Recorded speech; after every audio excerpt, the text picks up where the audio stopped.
আসসালামু আলাইকুম। আজ ঢাকা থেকে ফতুল্লার উদ্দেশ্যে যাব সুন্দরবন 14 লঞ্চে সদরঘাট থেকে। তো সুন্দরবন 14 লঞ্চটি ঢাকা থেকে ছাড়ে সন্ধ্যা 7টায় এবং পটুয়াখালী থেকে ছাড়ে সন্ধ্যা 6টায়। আজকে আমি এই লঞ্চেই ঢাকা থেকে ফতুল্লা যাব। সময় লাগবে সর্বোচ্চ 1 ঘন্টা। দেখানোর চেষ্টা করবো কীরকম যাত্রী হয়, সেটাই দেখানোর চেষ্টা করবো এই লঞ্চে।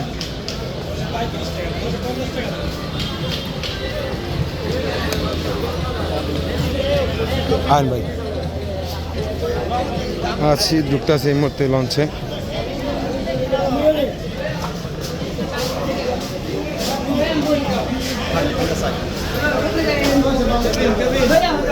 এখন কইতে পারে 6:41। দেখতে পাচ্ছেন যে এই মুহূর্তে যাত্রী এখন ফতুল্লাঘাট বাকি আছে।